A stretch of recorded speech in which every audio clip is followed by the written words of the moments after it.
Yes, that's right. It's Joe here live for Joyrider TV, back with some more very interesting Q&A. You ask the questions, I will do my best to present some good answers to those questions. Like we've been doing previously, I have got a lead topic for today, which is regarding using the spinnaker on a catamaran and what the best practices are with using a spinnaker, what perhaps the most common mistakes are with that, and how we can overcome those common mistakes, which and what their side effects of those mistakes would be. Of course, if you're lucky enough to be watching live, please do get involved in the live chat, and I will respond to all of the questions and comments that come about in the live chat. But I'll check in with everybody who's checking in after we've talked a bit about the asymmetric spinnaker usage on the catamaran. So I think let's jump in and see what we can do. I've made some notes. Yes. All right. So firstly, for those of you who don't know, what is the spinnaker for? The spinnaker is a sail that we only put up when we are sailing downwind. We're speaking quite generally, and in yeah, that's what we're doing. So, if we have our kind of points of sail, then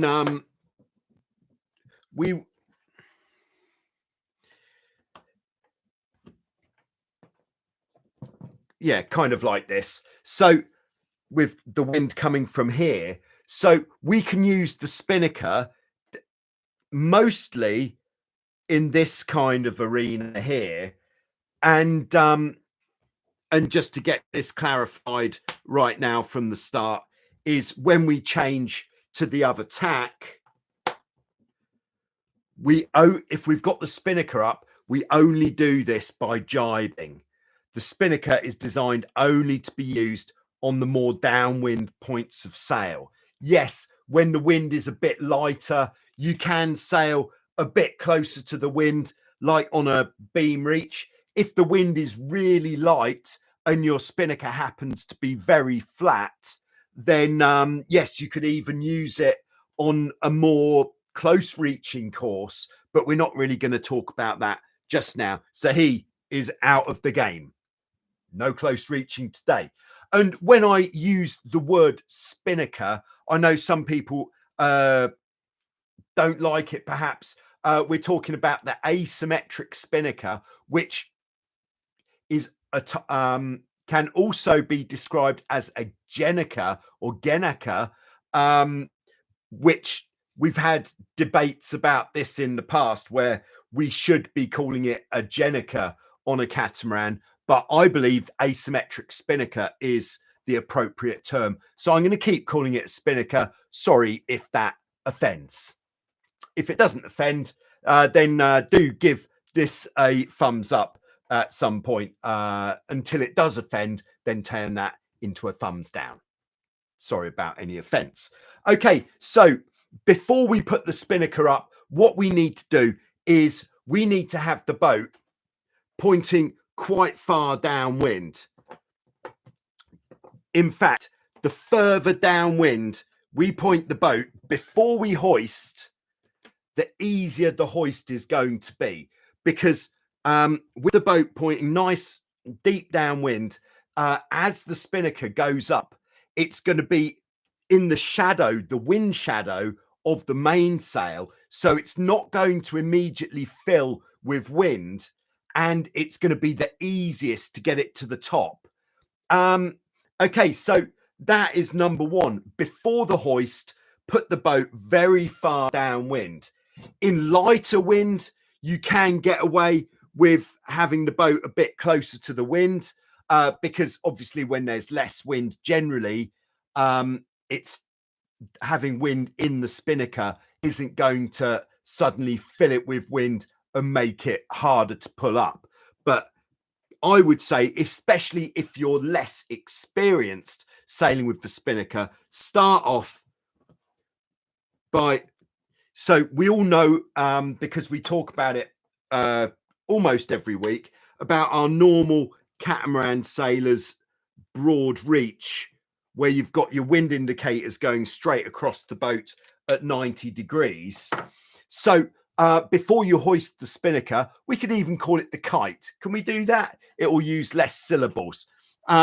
Before you hoist the kite, have the boat deeper downwind than that 90 degrees apparent, which means these telltales wind indicators on the front of the boat are going to fly forward slightly, and that means that you're in the right spot. Just while we're talking about the course that we're going to put the boat on for this, I wouldn't put the boat straight downwind, so that would have these wind indicators blowing straight forwards like this, because when you're going straight downwind, which we could call running, that is when we risk the accidental jibe, and we definitely don't want to be risking that. So put the boat down here so the wind indicators further forwards for 90 degrees, and that is the sweet spot for the hoist. And then with the actual hoist, depends on what system you've got a little bit. There'll be one of two systems. One system is where if we have the sail, and something special today, yes, I've made a new boat. Thank you very much. Glad that you like it.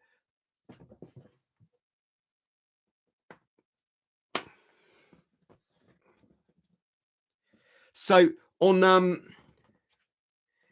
there we go, our spinnaker pole is very wide. So on some boats you have a line that pulls the front bottom corner out to the end of the pole first. In fact, that is just that's too much. Let's just do that. That pulls the spinnaker to the end of the pole first. On other systems, you'll actually have one line and that pulls the spinnaker up and out to the end of the pole. So if you have got separate lines, then it's always better to pull the spinnaker to the end of the pole first before you pull it up, because the line pulling the sail up is going to be much easier to pull rather than having to pull it to the end of the pole once the sail is all the way at the top. So I would certainly recommend pull it to the end of the pole first. And really, first big tip, make sure when you pull it to the end of the pole, you've pulled that line we're going to call the tack line, because this corner, the front bottom corner of the sail, is called the tack in English. So the tack line, because it pulls that corner of the sail.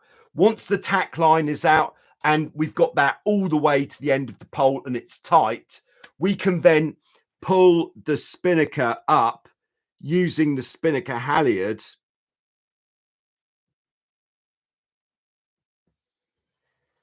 and again, make sure that you have pulled it all the way to the top. Now, if we are going to get a little bit more technical and talk about the actual amount of tension that we want in the front edge of the kite, the spinnaker, then I would say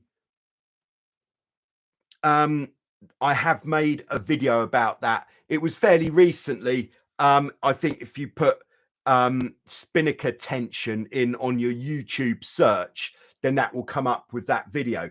If I remember, I will try to link the video in the description below for all of you who are watching this later on. If anybody's watching and they can find watching live and they can find that video now, you can put it in the live chat, the address of that video. That would be great.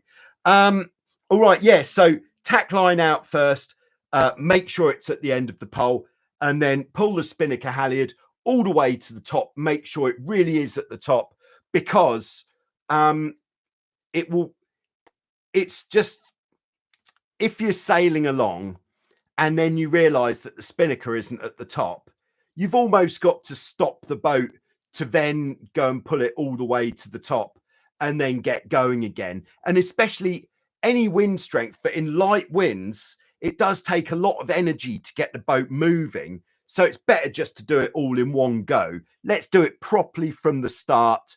Do it right, do it once, and then it's done. So that is the hoist. Now, the most common fault with the hoist is to try to hoist the sail with the boat too close to the wind, like up here. And what that means is, as soon as the spinnaker starts going up, the wind is going to be blowing it down this way, away from the boat, and it will have loads of, even in a fairly light wind, because you're going forwards, you've got this apparent wind machine that you're working. The spinnaker is going to start filling with wind. It's going to be very difficult to pull up, and it's actually going to take you probably more than twice as long to pull it to the top. And not only that, but while you're pulling it up, if you're moving forwards, like if you were even further upwind, what's going to happen is, have I got something that can be the spinnaker here? Yeah, here we go. So this is the sail. So as you pull it up, it's actually going to get blown around the back, especially if you've got the one line system. And one of the worst things that could happen is it goes all the way to the back of the mainsail and it gets snagged on the back of the battens on the mainsail. And that is a bad time. That's a ripped sail. So just make sure you're sailing downwind and you pull the tack out first and then you pull it up. If you have got the one line system, you don't have to worry about the tack line. All you have to do is pull the one line that you've got until the spinnaker is both at the end of the pole and all the way up, and then we can proceed. Everybody happy? Yes, I think so. Let's move on to what our course is going to be. Right, we'll take this guy down. So if we've started off on this very much downwind course, which we spoke about, when you initially put the spinnaker up, by the way, we're going to talk about the steering first, and then we'll talk about trimming the sail as the crew. All right. So if we've been sailing very deep downwind, we're not going to feel much difference in the power on the boat when we initially put the spinnaker up, because again, it's being kind of blanketed by the mainsail. So what we need to do as the helmsman, the steerman, the person steering the boat, is we're just going to very slowly, and if you're really new to this, if it's your first time, I would do it incrementally. So just steer up a few degrees. I would certainly suggest doing this in light winds the first time until you feel confident in those winds before you start flying the kite in a stronger wind. But steer up a few degrees and then just feel the difference to the amount of power that you have on the boat. And the power is going to come on pretty quickly. Of course, the stronger the wind is, the more quickly the power is going to come on. So you just need to be really, what would be the word? Just really gentle when turning the boat up towards the wind, because the power might come on fairly quickly here. So, and then when you feel that there's a good amount of power on, if you're sailing on your own and you're just out there sailing to get used to using the kite, the spinnaker, then get to an amount of power that you feel comfortable with, not too much, and just use that as your starting point for the angle that you're going to sail. So one big difference here when we're sailing with the spinnaker is we're not going to be steering the boat by watching our telltales. Instead, we are going to be steering the boat depending on the amount of pressure that we have in the spinnaker if the wind is really light. So the crew or the person's trimming the spinnaker is going to be communicating with the helm saying, I haven't got any pressure. And that would probably mean that the boat is too far downwind. So if the crew doesn't have any pressure, then he can you'll turn up towards the wind a little bit until the crew says, okay, I've got some pressure now. That's a good starting point. And there, just a slight tangent here. There are two different ways that we can use the spinnaker generally. Sorry, I've just got issue with my legs. You don't need to know. Yeah, one way we can sail with the spinnaker is like if we were on the race course and we're trying to get to a downwind point. And this is the best thing to do when you're learning, when you're out there practicing with it, because sailing as deep with the spinnaker as possible to get to a downwind goal it takes more skill. The other way we could sail with the spinnaker is just to go, right, we're going to try to sail the boat as fast as we can. And yes, that's going to put you more on the edge. So you're going to have to be much quicker to react to any gusts.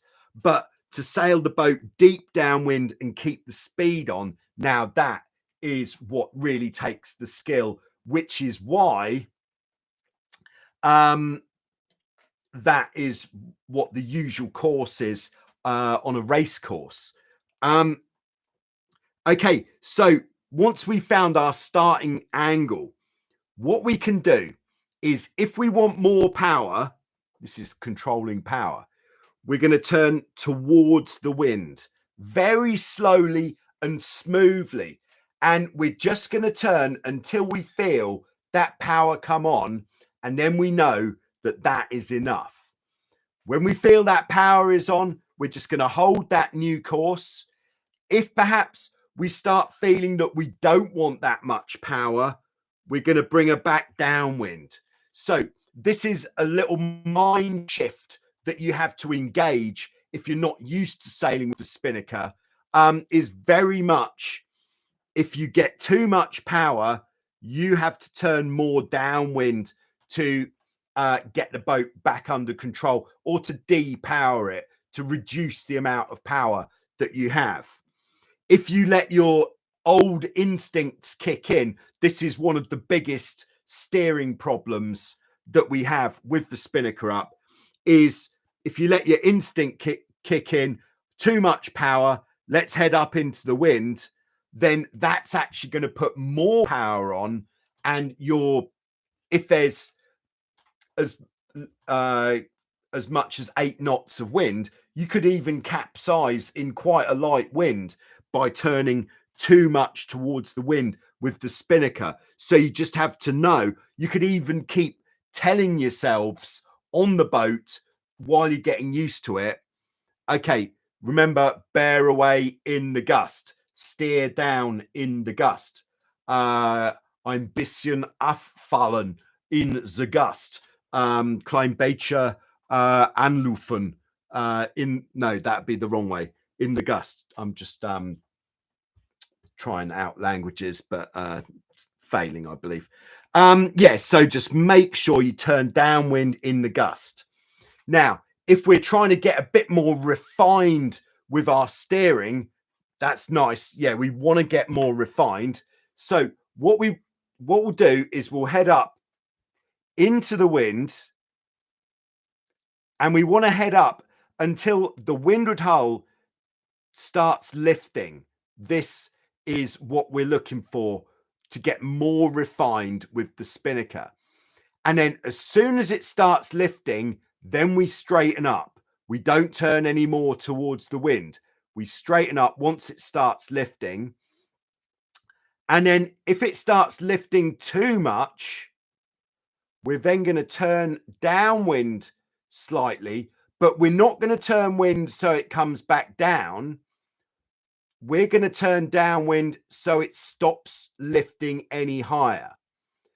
Because for our best performance, what we're trying to achieve is to have this windward hull out of the water at all times, sailing as deep as possible. So a bit like when we're on a speed run. So we're trying to get as deep as possible with the hull flying, and keeping our steering really down to a minimum. The less you steer, the faster the boat is going to go. Of course, if it's really gusty conditions, you're going to have to steer quite a lot to keep the boat under control. But I hope everybody's happy with that explanation of the steering. Good. So with the actual sheeting of the spinnaker, which if you're sailing with 2 people or more, then that would be the job of the crew. What we want to do is, so if we back pedal to when the spinnaker just went up and the helm has started to turn towards the wind to get a bit of power on, then what we want to do is start to sheet in the spinnaker. And what we're looking for is we're looking at the front edge of the sail,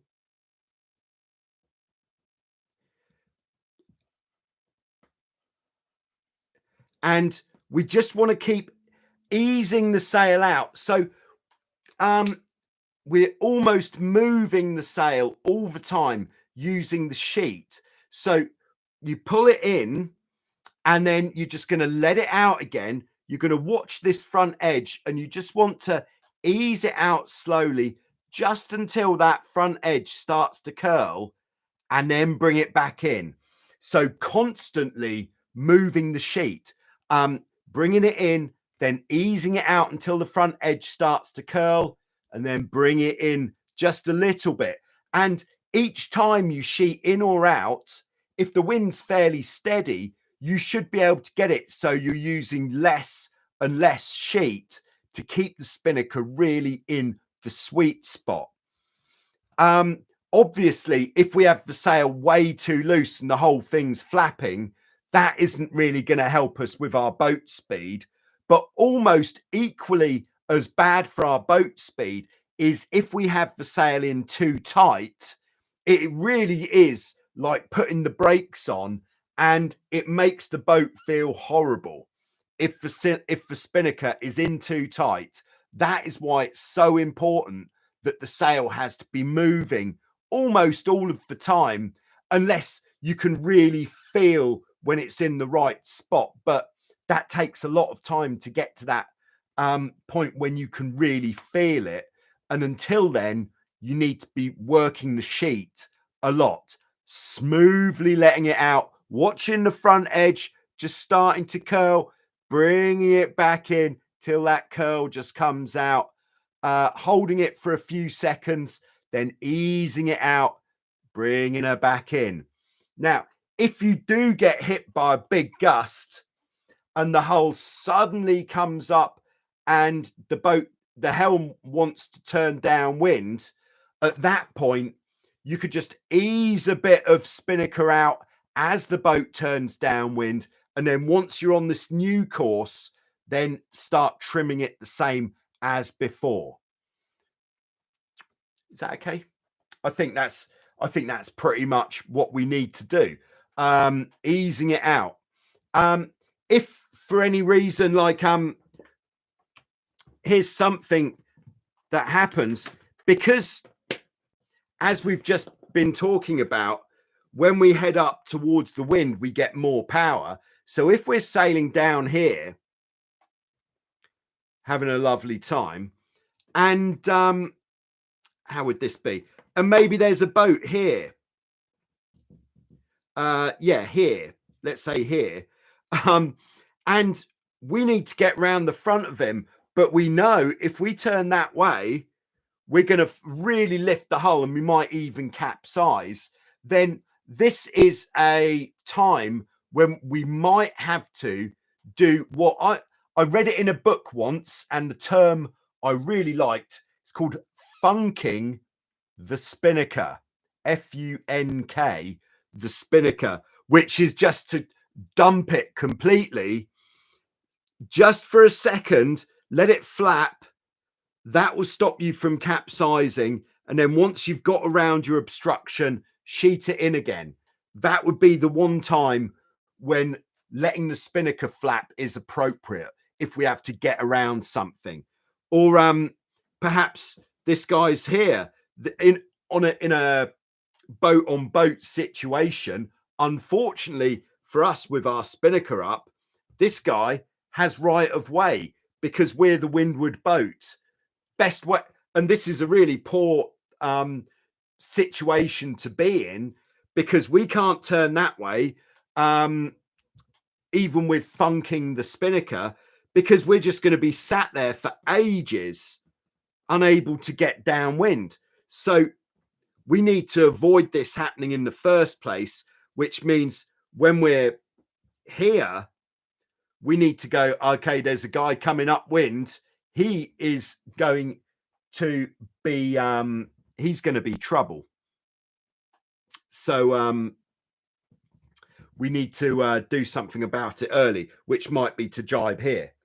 Okay.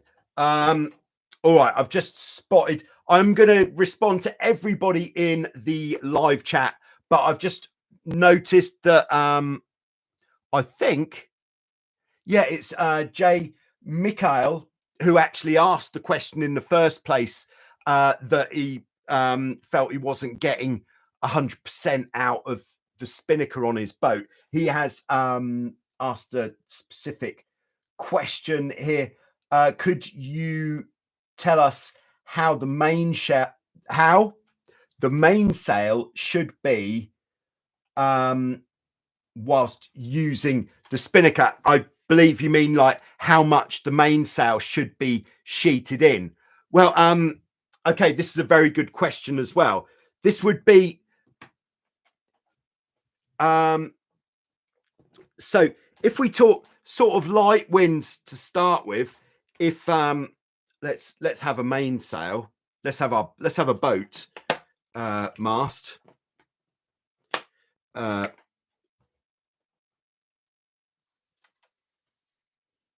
mainsail, and then what we really want to have on our mainsail, and if you haven't got this, it's a really low cost upgrade to your boat, is to put on some leech telltales. So your top batten might be very upright, and then here we are, here's some battens. But want to have, depending on what type of boat you're sailing, either 3 or 4 leech telltales halfway between the battens. And what you could do if you want to make some is you could do what I would do is I would use some videotape, like VHS videotape, and a bit of like what's called insignia, which is like the sticky sailcloth, not the spinnaker repair tape. That spinnaker repair tape doesn't stick very well unless you are actually repairing a spinnaker, or if you haven't got any of this self-adhesive sailcloth to use, like the stuff that sail numbers are made out of. In fact, it is worth, when you're next down at your local chandlery or boat suppliers or sailmakers, even, that would be a good place, is just see if you can purchase a few sail numbers, because they are perfect for doing this sort of thing, and just stick these telltales. That I would say they should be around, what is that, 15 centimeters, or what's that, 6 inches long these telltales, get those on the leech of your mainsail. That's going to really help.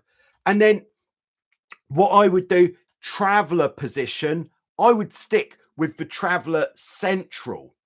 Controversial, I know, but what's going to happen is when you start sailing with the spinnaker, the airflow down the boat is going to be very much, the sails are going to bend the direction of the wind coming down the boat. So actually the mainsail is going to need to be fairly central.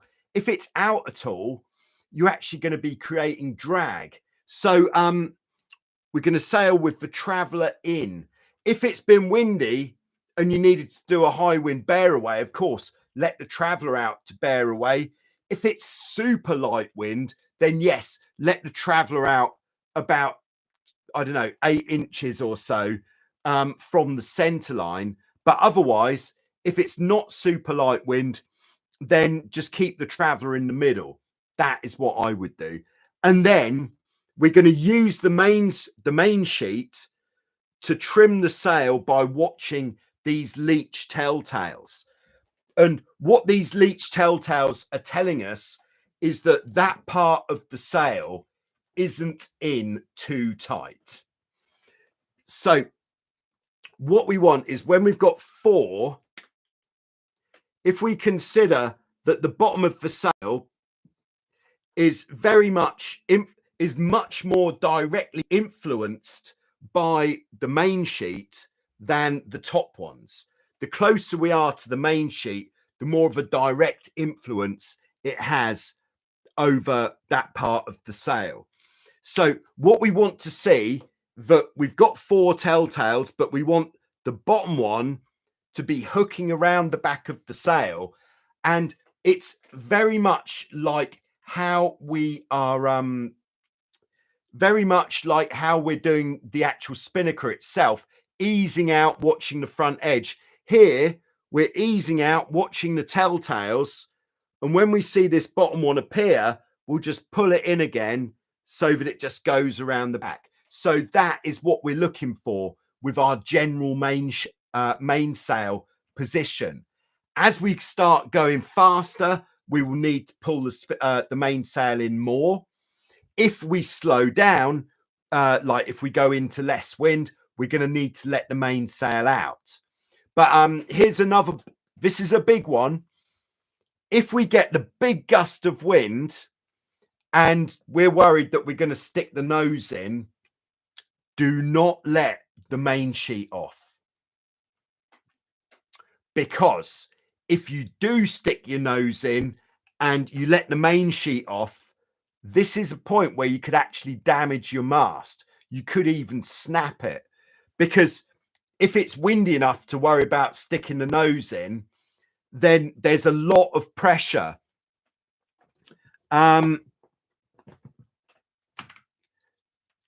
So if we imagine that the spinnaker is pulling from here, our shrouds and everything is anchored about here.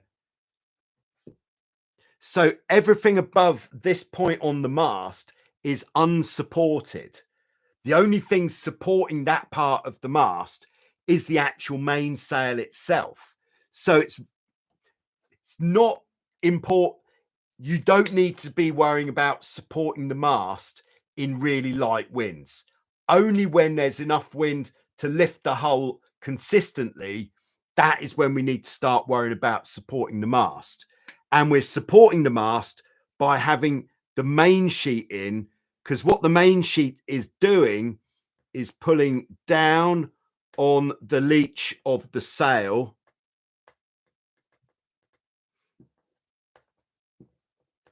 which is pulling the top of the mast backwards, and it's resisting against the pull of the spinnaker, which is pulling forwards.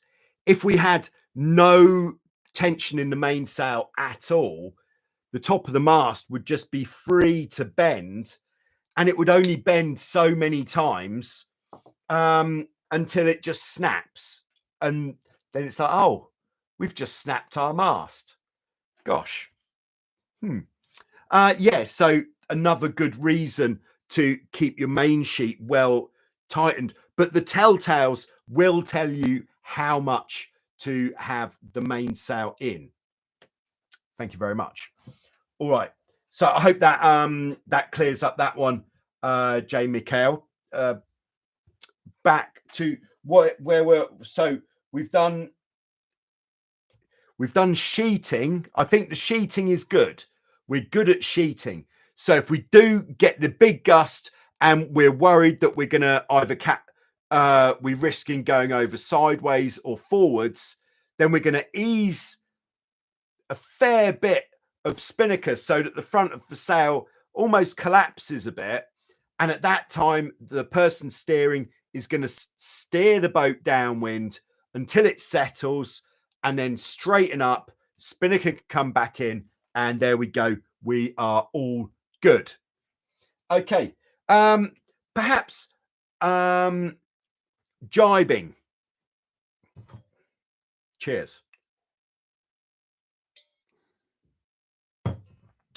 So jibing as the helm, the person steering, when we're jibing, it's pretty straightforward. But what we want to do is we want to go into the jibe with a bit of speed on, a bit like doing a high wind jibe with two sails. And so we want to start off with the boat as far downwind as possible. So before we go into the jibe, we just want to make sure that we're sailing nicely first. And then when we're ready to go for the jibe, we're going to do it all as one thing, not kind of like, all right, we'll bear away onto a run, then the boat slow down, the whole rig's going to load up and the jibe will be really nasty. We don't want to do that. We want to go from here, and we're going to just obviously making sure that the crew and then we're just going to turn until the boom goes across, and then as soon as the boom has gone across, we're going to straighten up, because if we start turning up towards the wind immediately, we're going to start putting power on the new tack, and unless we're very quick at getting across the boat and settled, like when you get more experienced with using the spinnaker, then yeah, we want to go through the jibe and power up immediately so that we're coming out of the jibe as quickly as possible. But unless you're very confident in your speed getting across the boat, you want to straighten up once the boom's gone across, not before. Make sure the boom's gone across first, and chances are it's going to come across with no load in it at all, because our jibing angle is so small. Very nice. Yeah. And then after the boom's gone across, then we get settled on the new side of the boat. We look forwards because that's where we're going. And then once the crew's happy, then we can start to bring the boat up onto the power after the jibe. Now, as the crew getting the spinnaker from one side to the other, there are actually two schools of thought with this. And I would say there's the method that I prefer is, as the boat is bearing away downwind, you want to ease the sheet out so that the sail's in effectively the right point all the way through.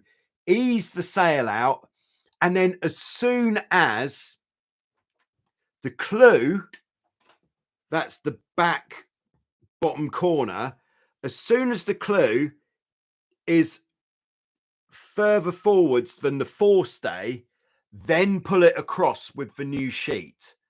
Because if we pull it across any earlier, we're going to be kind of dragging the sail across the forestay, maybe across the jib.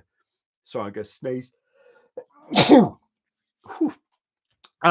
So we want to ease the sail out as soon as the clew is far enough forwards to be able to get pulled across without any obstruction. Then that is the time to pull it across.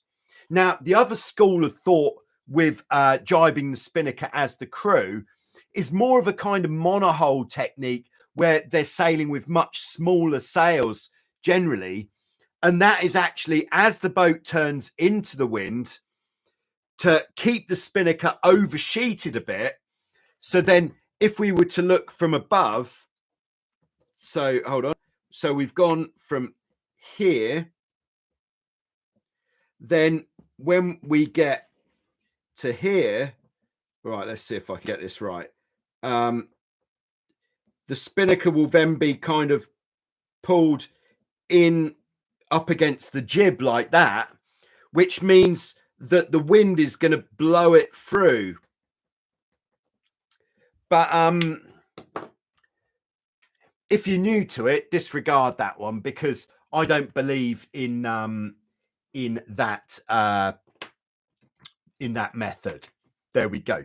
Yeah, and then of course, once we're through the jibe as the crew, we want to start trimming the spinnaker nicely like we were before once we're through.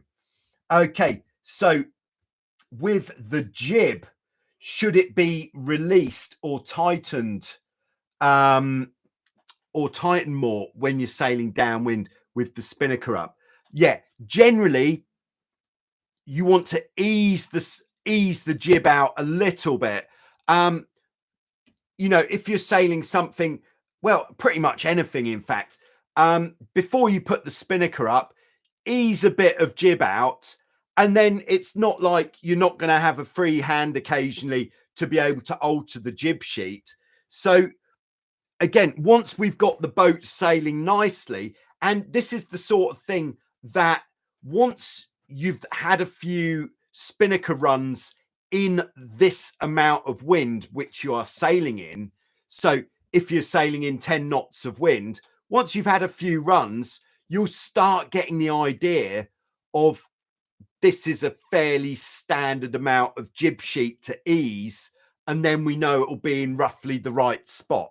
So what we're looking to do with the jib is to have it in roughly the right spot as we are going downwind with the kite up. So, but we can, of course, adjust the jib while we are going, and we're going to do that like we would do normally by what, I'm not going to draw anything actually, just by looking at the telltales on the jib. If the outside one is lifting, we can let it out. If the inside telltale is lifting, we can pull it in. So, but usually, like, each release about that much jib sheet before you put the spinnaker up. And then once you're sailing, then you can readjust the jib. And like, if it's really strong wind, you hardly need to ease any jib at all. Maybe just like 4 inches, which is what, about 10 centimeters of jib sheet when it's windy, and that would generally be enough. There we go. Okay, so then yeah, the drop of the spinnaker. All right, so we're done with him, I believe. So dropping it, very similar to hoisting it, but again, we want to turn the boat almost straight downwind to this point where we were before to drop the spinnaker. And what's a very good idea is, as you've been sailing downwind with the spinnaker up, you want to be as well as this is where your focus should be. So as well as looking around on the water for other boats, obstructions, looking at the sails to make sure they're trimmed correctly, but some of your time needs to be spent looking on the boat for any potential things that are going to cause us a problem when we come to drop the spinnaker. That would usually be some sort of knot in the halyard, a knot in the sheet, tangled ropes, somebody standing on the rope, anything like that. So we've done that. And then what we're going to do is turn the boat downwind. And then once the boat is turned downwind, the crew is going to let go of the spinnaker sheet so it can flap and then take up all of the slack on the retrieval, the line that goes through the trampoline to pull the sail down. We're going to pull as much of that as we can before we release the spinnaker halyard, the line holding the sail up, before we release that from the cleat. Once we've got that tension, we can then release the cleat and we're going to pull it down as quickly as we can, making sure that the boat is still pointing downwind. If you are sailing around a course, then like if we're going around here, the time at which we can start sailing upwind again or turning around the buoy is as soon as the spinnaker has started going into the chute. Then that means that the sail is under control. Yes, it's still going to flap a little bit, but it's under control and it's not going to get blown out behind the mainsail or get caught under the bow of the boat, anything like that. Now, the spinnaker getting caught under the bow of the boat, that is a bad problem when dropping. And why would that happen? It would happen because if you release the halyard and you don't start pulling it down immediately, then you allow the sail to potentially get wrapped around the bow of the boat. This is it happens more frequently than it should, but if you're prepared, and in light winds it will almost never happen, but make sure you've got the slack out of the retrieval line before releasing the halyard. And then as long as you've done that, halyard out of the cleat, then start pulling. Even the helm of the boat, the person steering, they could release the halyard so that the crew is absolutely ready to start pulling it down. There we go.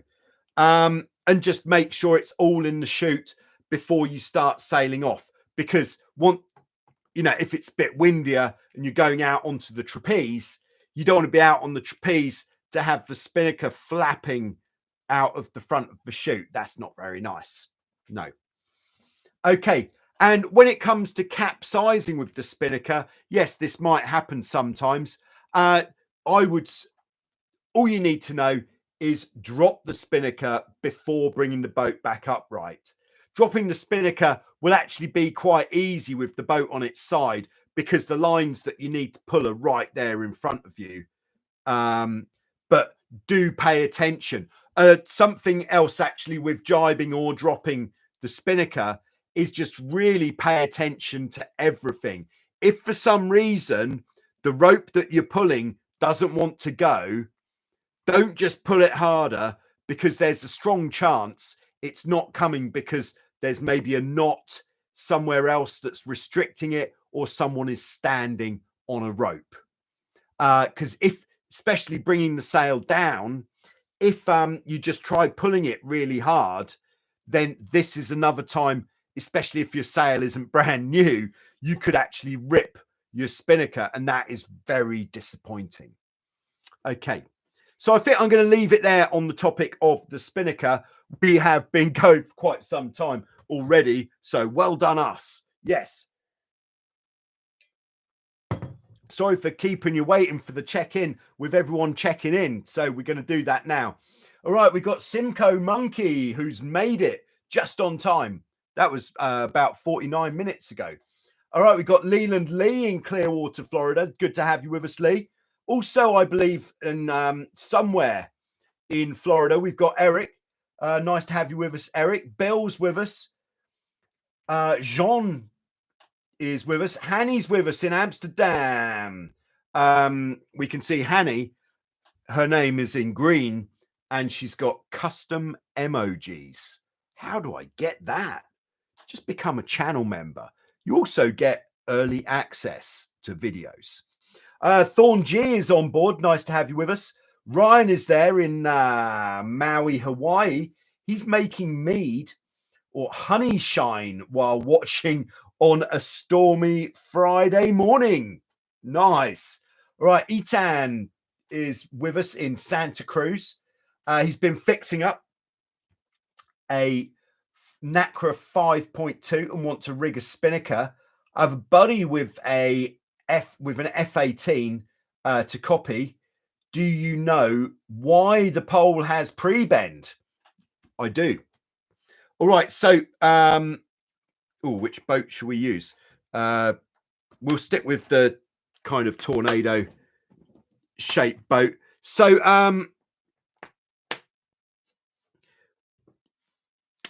the spinnaker pole itself, or bowsprit, should have an amount of pre-bend on it. Doesn't need to be very much. It just needs to have some bend on the pole. Now, the reason why it needs to be bent, and when I was sailing the first generation of Hobie Tigers, we learnt this the hard way by snapping a lot of poles. But when the spinnaker is pulling, it's pulling upwards here. And if the pole isn't bent, so if the pole is dead straight and we've got this upward pull, it's going to bend, and it's going to bend like this.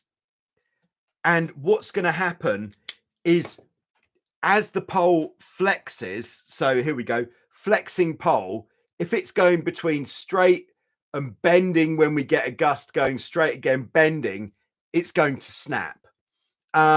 So by pre-bending the pole slightly downwards, it means it's going to change its shape at all through pressure. It's going to move towards straight, but never beyond straight. And that the only purpose for that is to stop us from snapping the spinnaker pole. And we want to make sure that all of the lines that are holding the pole are tight. So there's the pole. We've got bridle wires that go to the bow. Now they're going to be tight anyway, because they're the ones that are giving us that pre-bend. But then we're going to have intermediate bridles as well. And we need to make sure those ones are tight as well. Because if those ones aren't tight, then the pole can move from side to side here, which again could result in a bit of snappage. There we go. All right. So Ryan says, I'm rebuilding whilst he's making this honey mead, which sounds pretty good, actually. I'll get involved with that. Rebuilding my main sheet cam cleat with the Harken rebuild kit. The internal springs broke. Yeah, with those I think with a lot of cleats, the springs do break after a certain amount of time. And with the Harken cleats especially, they are really easy to fix. You do need to take them apart, but they're very easy to fix. And it's not like you're going to have ball bearings flying off all over the place. But you just have to be careful when you're putting your new spring in, that you don't just ping it across the room and you can't find it ever again. That would be the main thing with that. All right, we got Max on board in Rosenheim, Germany. Nice to have you with us, Max. Hope that everything is good for you there. And Max says hello to the Cat Sailor community. All right, Lee says, show of hands for those that have done a spinnaker capsize. Yeah, that's me. Werner's up there, a few, he says. All right, we've got Hans on board. Hello, Hans. Thanks for tuning in. Hi, cat sailors out there. Is it Catamaran Spinnaker, the complete guide. Yeah, I think it pretty much is. Yeah, we've kind of done it. So there we go. All right, hello Werner with that, who has capsized with the Spinnaker up a few times. Great to have you on board. Benny's with us in Sweden. Yes, Benny. Must be pretty dark in Sweden now. Before the clocks changed, it was definitely dark when I was getting up in the morning. But good that the clocks here have changed, so it's not quite so dark in the morning. Makes getting up a little bit of a challenge. All right, Mr. Tony KP is on board also in Denmark, I believe. I hope. All right. Kevin's with us in Illinois, USA. Dan's also here. Hi, Dan. This is great timing. I taught Spinnakers for the first time this afternoon, and it went really well. Great stuff. Glad to hear that. And I think when you're teaching cat sailing or any sailing, when student gets that first taste of the power from a spinnaker, that is pretty special. Nice. All right, Bill says, any thought of the anti-pitch pole hydrofoils helpful or a waste of money? Yeah, you're not going to believe this, but I did actually make a testing of these anti-pitch pole plate video. Made a video on it. I was fortunate enough to be sent a pair by Murray's in San Diego, the best place to get your sailing, your catamaran sailing parts in the USA. Other stockists are available, I'm sure. But Murray's very good. Sent me the pitch pole plates. And what I found is, yes, they do help a certain amount. They help a certain amount. But if you did get the big gust, the bows go under and the plate goes under the water, it makes you pitch pole much quicker, because it's kind of like really efficiently driving the bows downwards. If you've got the water pushing here, nice, and it does push back. Check out the video. Just I would search on YouTube for pitch pole plates. Maybe that's what it is. Stay tuned to the end and I'll give you some exciting news about how much easier it's going to be to find the videos on Joyrider TV coming soon. All right. Yeah, so if the water's there, they do push back. But as soon as there's been enough pressure to push on the top, you're going down, not coming back. Yeah. But very easy to fit as well. All right. So Jay Mikhail says, what's the fastest you have ever got in Greece? Unfortunately, here in Brittany, the wind isn't always so strong and the waves often slow the boat down. Yeah. Fastest I've ever gone is 26.16 knots. That was with, of course, One Shoe Phil sailing a Hobie 16. And at the time of doing it, I had 4 GPSs running. So I was pretty happy that the speed was recorded accurately. And I actually took that speed to the Guinness Book of World Records. And we had a lot of conversation to and fro between me and the Guinness Book of Records. And in the end, they said, no, sorry, we're not going to put a record in the book for the fastest non-foiling beach catamaran. And I went, oh, that was that. Yeah, damn indeed. Yeah. All right. Isabel is with us. Good evening. Great to have you with us. Okay. So back into the preloaded questions. All right. Sorry, just can you, this is from Bill and Kinau 7117, of course. Can you share your technique to for what to do when you see the leeward bow start to bury, when you start to see it go down. And this is like when you're on some sort of speed run. So the first thing, so 2 sails we're talking here. When you start, if you're sailing fast or sailing at all, and the leeward bow starts to go down, first thing to do, well, maybe not the first thing to do, different things that you can do. One, and this is going to have the biggest effect, loosen the main sheet. Loosening the main sheet is going to take pressure off that bow and it's going to come up. So if you're sailing it in on a certain angle, which would be kind of like a beam reaching course or going on a speed run, and it's pretty windy, your main sheet is almost going to be like your pitch control. So if you're sailing like this kind of angle, so actually let's we've got another new one. I've been in arts and crafts this afternoon.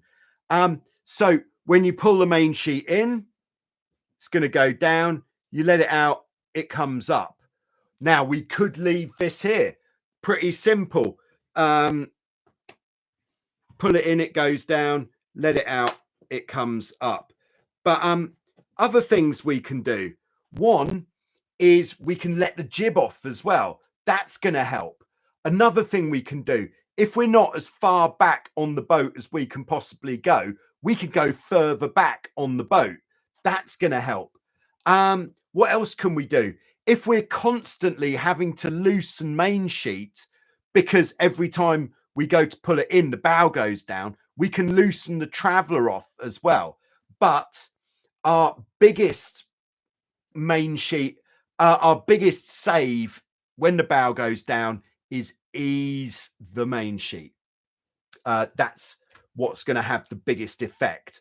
Same thing goes for when if it looks like we're going to capsize sideways, ease the main sheet. It's going to have a big effect. Yes, you could ease the traveller out, but that if it's such a big gust, easing the traveller out with the main sheet tight, we could still get blown over sideways. Main sheet is our biggest control that we have. Nice. All right, we've got Guillaume. I hope I pronounced that correctly. Do you think that the spinnaker is an accessory to have or an obligation? Depends what type of boat you're sailing, really, and what you're doing with it. But if you're sailing a boat which is perhaps a more modern design of boat, such as a Formula 18, Hobie Tiger, all the way through to the Cirrus 901, which I think is one of the most recent designs, then the Formula 18 catamarans are designed to have a spinnaker on there. A way that we can tell that they're designed to have a spinnaker is because they've got very small jib, high aspect rig, and if you sail a Formula 18 downwind without the spinnaker up, unless it's absolutely banging with wind, then it's going to go pretty slowly. All right, he has Guillaume has a Hobie 16 from 89. Nice. Yeah, so on a boat like a 16, or perhaps any boat which when it was designed didn't have a spinnaker on it, I would say it's, if you are going to be sailing long distance or mostly in lighter wind, then yes, it's nice to have a spinnaker on your boat. But if you are racing, class rules, unless you're going to sail in the Hobie 16 spinnaker class, but otherwise class rules, no spinnaker. If everybody else is sailing no spinnaker, then don't have a spinnaker. If everybody else is racing with a spinnaker, then yes, have a spinnaker. Because you want to be as evenly matched with the rest of the fleet as possible. But for long distance sailing, it's really going to make a big difference. So if because you're going to cover that downwind space so much quicker, I would say, if could we put a percentage on it? Maybe 30% faster downwind if sailing on to a downwind destination, possibly. All right, hope that helps. Okay, Isabel says, release the mainsail softly, watching the bow to ensure it's balanced back. Indeed, when this is on the pitch pole prevention. Okay, we've got Bobby on board, who I believe might be on the speed stick at the moment on his Hobie 21 SE. Love to take you out on the 21 for a speed run someday. I think we may get a super fast run. Let me know when you are in the States next, please. Yeah, maybe 2 trips to the US next year.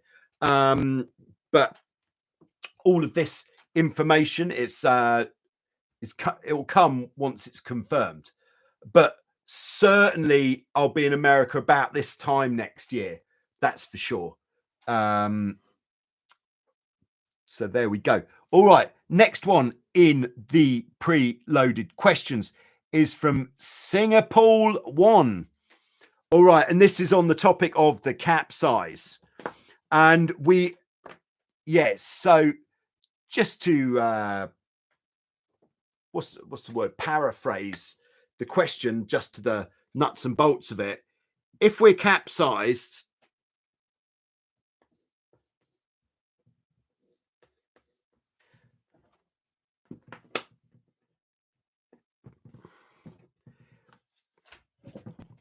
now this has been suggested several times, and quite a few years ago now, probably 5 years ago, I did actually make a scientific test video just to kind of prove what I thought was correct.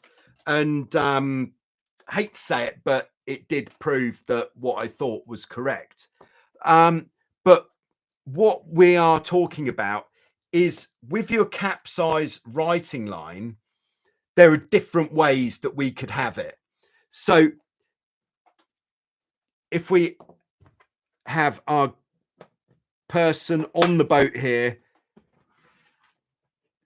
okay, leaning out to try to right the capsized boat, we could have like the Hawaiian system capsize writing line coming from here. We could have what I would call the standard system, where it's tied off here, goes over the hull and goes to here. But what is being asked is, wouldn't we get more leverage if we have a rope coming from the top of the mast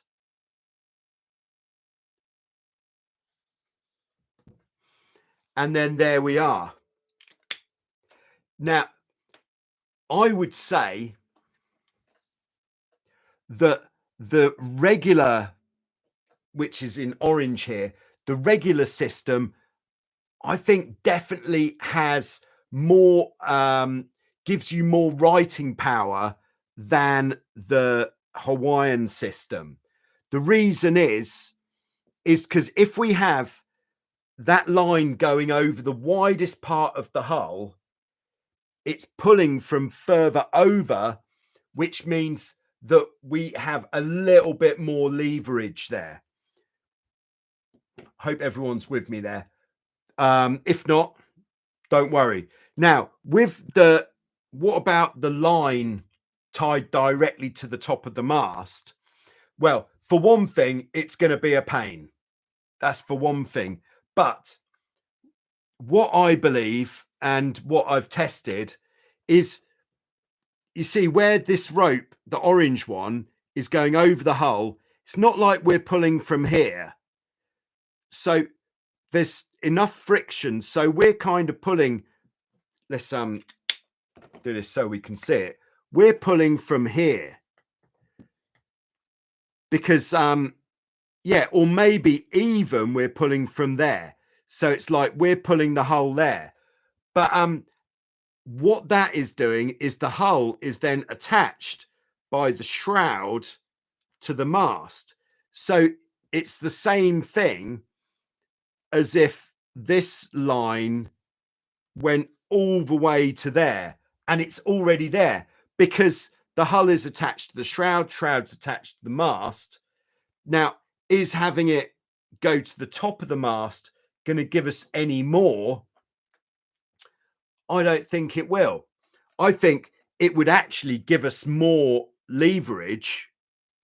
Would it? There'll be a certain distance along the mast where we would get the maximum amount of leverage. I'm not a scientist or a mathematician, not very good with angles. Normal. That is where I'm going to park that. Thank you very much. All right. Finally, Marty's on board in very cold Switzerland. Great to have you with us, Marty, or as always. So no further questions, please, because we have been going now for an hour and 10 minutes, and it's about that time on a Friday evening where there's a cold drink waiting, and oh, that's going to be good. But one last thing to mention in today's session is there are some videos coming soon, and one that I've actually been working on quite a lot. You're not going to believe this, but it is the speed stick update video. The speed stick has never been so fast. So and there's, you may have seen on the social media things that I asked everybody to send in their speeds. A lot of people send in video clips as well. So there's a lot of nice video clips and pictures in this upcoming speed stick video. This will be coming out, and this time I'm going to launch it as a premiere on YouTube, which will be at the usual time on Sunday. And when it's as a premiere, it means we'll have the live chat going, so everybody can in live to watch that when it goes out 6:30 Greek time on Sunday. Everybody can chat in the live chat. That's fun. I think so. So that's coming on Sunday. Then also in the pipeline, pardon me, is I've got a video on hacking and jibing from the trapeze, where you initiate the maneuver while you're out on the trapeze. Yes, thrills and spills in that one. I've also got coming soon. It's like I haven't got a name for it yet, but it's converting from monohulls to catamarans, kind of like a beginner's lesson, but specifically for people who already know sailing. What do you need to know if you're converting from like maybe even a laser or maybe some sort of keelboat to a catamaran? What do you need to know? And another one I've got in the pipeline is how long does it take to get your boat? We're going Hobie 16 because I've got one. Your boat from the trailer to actually sailing. How much time does that take? Those are just a few titles I've got in the pipeline. Hope that sounds exciting to you. All right, I'd just like to say hello to Philip, who's just joined in the live chat. All right. Philip says, for a boat with wings, try 2 writing lines, attach 1 to each wing seat. Okay, yeah, gotcha. All right, so if I add the wing to the picture like this, then attaching, have I got another color? I don't think I have. It's going to be black. All right, so then attaching the writing line from the wing